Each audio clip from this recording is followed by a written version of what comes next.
If your toddler refuses to sleep at bedtime or wakes frequently during the night, you might consider sleep training. But with so many options, where do you start?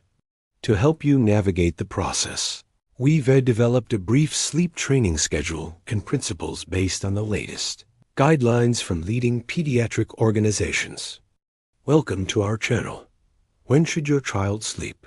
Well, that depends on their age.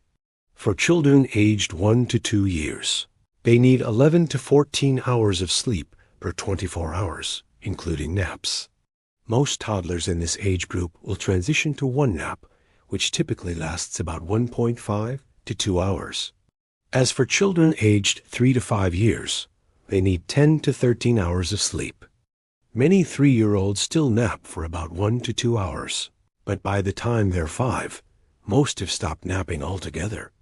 The next question is, how do you put your child to sleep? Well, the key is to establish a consistent bedtime routine that helps signal to your child that it's time for sleep. This should include relaxing activities like a bath, brushing teeth, reading books, and quiet play. Avoid vigorous activity or screen time right before bed. Aim for a routine that lasts around 20 to 40 minutes and keep it as consistent as possible, even on weekends. Another important consideration is creating an optimal sleep environment. Keep the room dark, quiet, and cool. Use blackout curtains or shades to block out light. Maintain a comfortable and cool room temperature, and keep the sleeping area quiet. While some parents swear by white noise machines, they aren't necessarily crucial for good sleep. What is essential is ensuring a safe sleep space, such as a crib or bed free of loose blankets, pillows, and toys. Once your child is in bed, it's time to decide on a sleep training method. If you prefer a gentle approach, try the drowsy but awake method. This involves putting your toddler in their crib or bed when they are sleepy but still awake.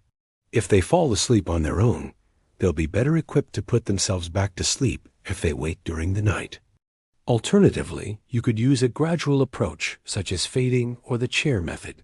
Fading involves gradually reducing your presence or the level of intervention needed to get your child to sleep.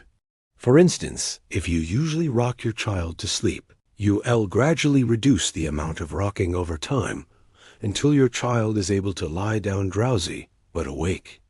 The chair method entails sitting in a chair next to your child's bed or crib and gradually moving the chair further away over several nights or weeks until you're able to leave the room before your child falls asleep.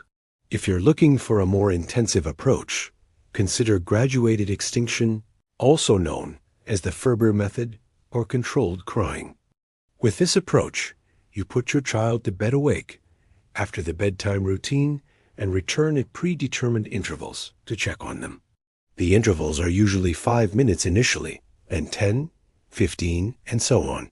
Your goal is to reassure your child without picking them up or fully intervening, allowing them to learn to self-soothe.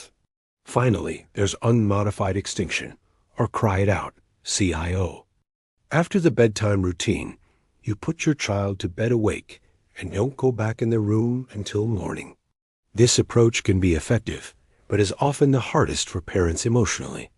Whichever method you choose, consistency and patience are crucial.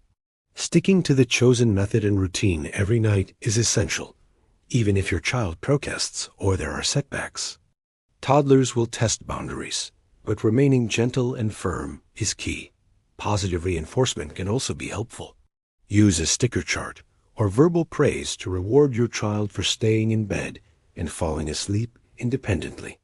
Before starting any sleep training method, consult your pediatrician, especially if your child has frequent night wakings, doesn't seem tired at bedtime, or falls asleep in inappropriate places during the day.